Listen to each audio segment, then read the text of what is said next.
Hello, good evening, students. I am again with you with my next topic for today's lecture is the apiculture. So you know it very well that api means that is the rearing of honeybee on commercial scale. So we just do the rearing of honeybees for the to collect honey from the bees. So four species of honeybee are reported in different part of India. So the what are the four main species that are responsible for the honey production? That is Apis florida, little bee, Apis indica, that is Indian bee, Apis dorsata, that is rock bee, and Apis mellifera, that is European bee.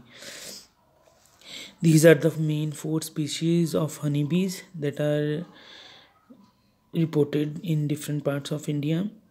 Out of these, the European bee is the best species for commercial point of view.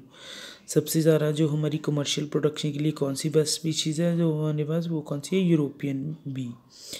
तो honey B जो है एक हमारे पास सामाजिक और polymorphic insect है जिसकी 3 तरह की पॉपुलेशन है, जिसके बीच में बेटा हम you know it very well एक क्वीन होती है जो फर्टाइल फीमेल होती है और which feed on oral jelly, जो किसके ऊपर फीड करती है, किसको खाती है? सॉरी, रॉयल जेली को. ठीक है, नेक्टर को. Generally only one queen is found in each hive. हर एक हीव के बीच में हमें एक ही क्वीन मिलती है. सेकेंड जो पॉपुलेशन का स्पीशी है वो हमारे पास है ड्रॉन मेल बी है जो डेवलप होता है पार्थेनोजेनिकली मीन्स जो एग नहीं फर्टिलाइज होते वो ड्रॉन बन जाते हैं, जो फर्टिलाइज होते हैं वो वर्कर बन जाते हैं. तो जो अनफर्टिलाइज्ड एग से बने वो हमारे पास ड्रॉन्स होते हैं. उनके ड्रॉन्स के लार्जर विंग्स होते हैं, ब्रेन होता है, आई होता है, ब्रॉडर एब्डोमेन होता है एंड लॉन्गर अपेंडेजेस होते हैं. ठीक है. बट जो वर्कर है थर्ड वन, जो हमारे पास थर्ड टाइप की पॉपुलेशन है बीज की, that are worker. They are mostly small in size. Out of three, these one are the smallest one. Infertile होते हैं, not able to reproduce. Most active members होती हैं developed from fertilized egg. ये कहाँ से develop होती हैं? fertilized. जो हमारे ड्रॉन होते हैं वो अनफर्टिलाइज्ड से होते हैं और ये फर्टिलाइज्ड एग से होते हैं, लेड बाय क्वीन ने जो फर्टिलाइज्ड क्वीन के जो एग फर्टिलाइज होते हैं वो वर्कर बन जाते हैं, जो अनफर्टिलाइज होते हैं वो क्या बन जाते हैं हमारे पास? ड्रॉन. तो जो बी है वो कम्युनिकेट करती है with one another by dance language. So they having dance language, we called it a round dance. Indicates the closeness of food source from the hive. जो राउंड डांस है, गोल गोल घूमना राउंड फॉर्म में, वो बताता है कि खूब बहुत ही पास में खाना है जहाँ पे उनका हाइव है. वाइल टेल वैगिंग डांस, अगर वो टेल की वैगिंग अपने मुंह को पूंछ की तरफ टेल की साइड पे टच करके गोल गोल घूमते हैं, तो ये बताता है जो distance and direction of food source. ठीक है, जो हमारा कितना दूर है और हमारे किस डायरेक्शन में खाना है. तो प्रोफेसर के one Fritz succeeded in recording the honeybee dance and honored by Nobel Prize. और कहते हैं जो ये हमारे प्रोफेसर के वन फ्रिट्ज ने, इनको नोबेल प्राइज़ मिला था because he recorded the dance of honey bee. So that's why they got Nobel prize. Nosema disease caused by protozoan Nosema apis.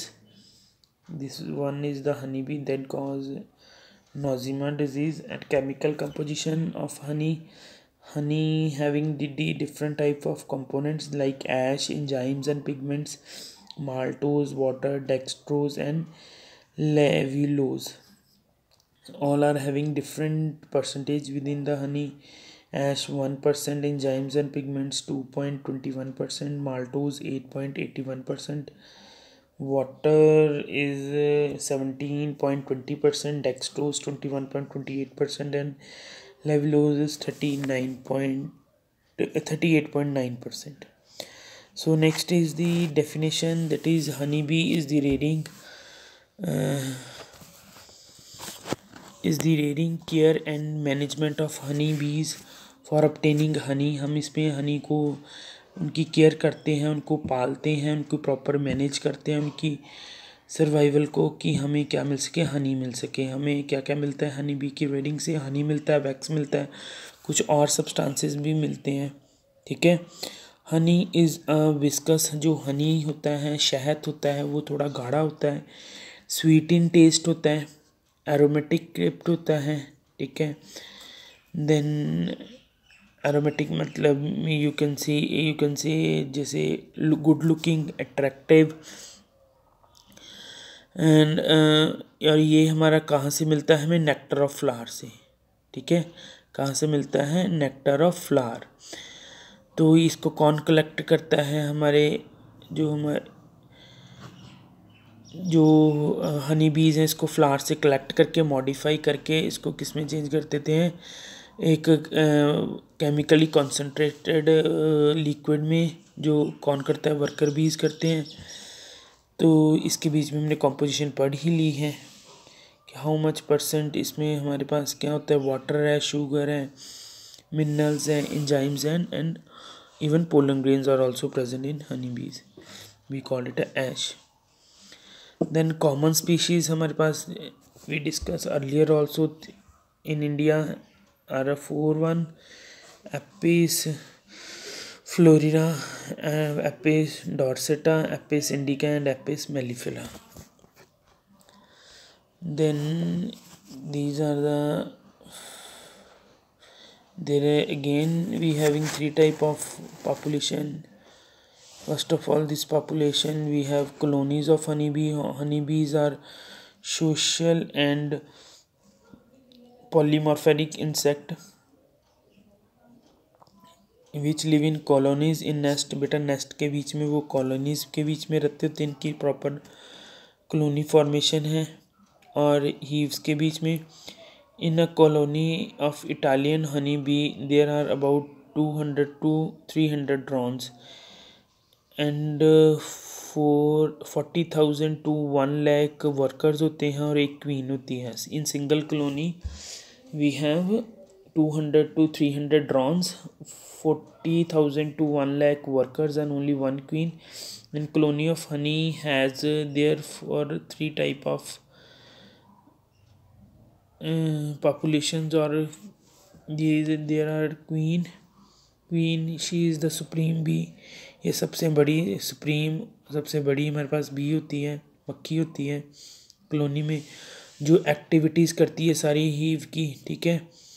और रूट फाइंड आउट करती है. ठीक है. So we called it as a mother of colony also. इसकी age कितनी होती है? 2 to 5 years होती है. ये 2000 के नियर अबाउट एग ले करती है ना डे. ठीक है. और उसमें वो सारे फर्टाइल भी और अनफर्टाइल भी होते हैं. जो फर्टाइल होते हैं वो वर्कर्स बन जाती हैं, जो अनफर्टाइल होते हैं वो ड्रोन्स बन जाते हैं. जो ड्रोन्स होते हैं they are smaller drones but stouter than the queen. They are queen, their sole function fertilize the young one.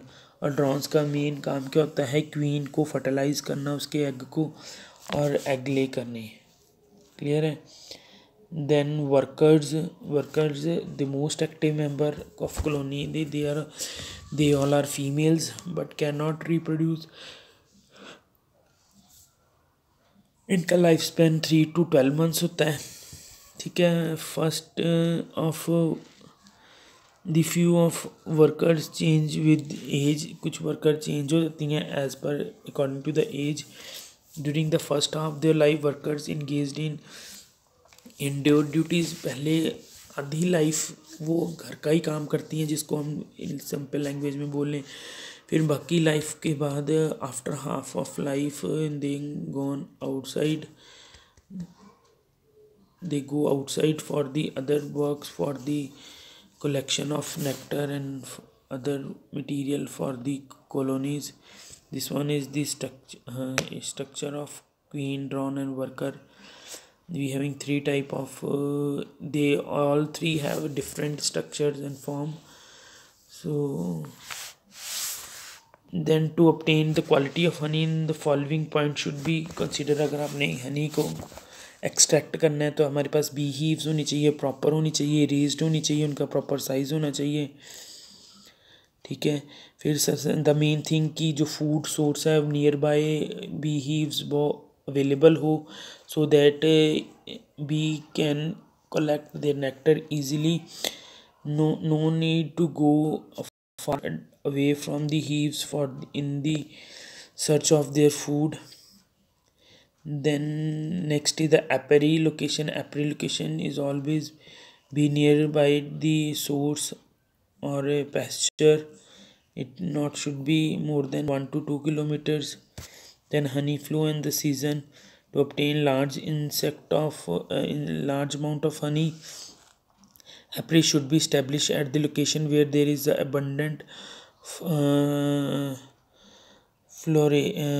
Flowers for longer duration. जहाँ पे ज़्यादा समय के लिए फ्लावर होते हैं वहाँ पे हमारी एपरी होनी चाहिए, ठीक है। ये ना हो कि जहाँ में हमने बी हीव्स रखी हैं एपरी हमारी वहाँ पे कोई फ्लावर ही ना हो near by.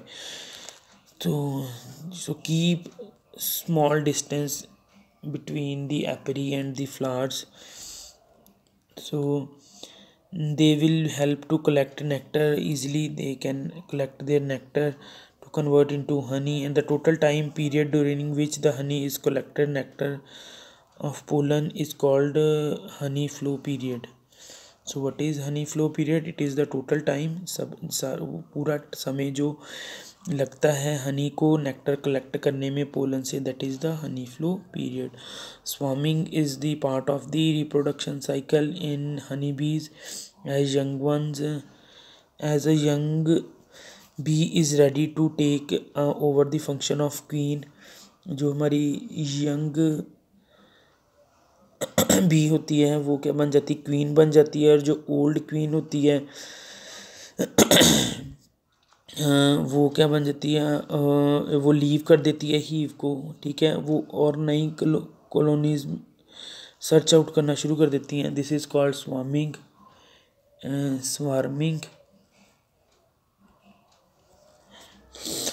Then last one is the selection of varieties, the one of the most important factor as swarming in the cost of honey production as well as the lesser yield. The variety selection for the beekeeping should be less swarming as mellifera is the less swarming. So mellifera, Apis mellifera European bee, is the best species for commercial for the commercial point of view, because it able to produce large amount of honey and not involve or having less chances of swarming in the case of this bee. This is all about today's lecture. I hope you got all the best.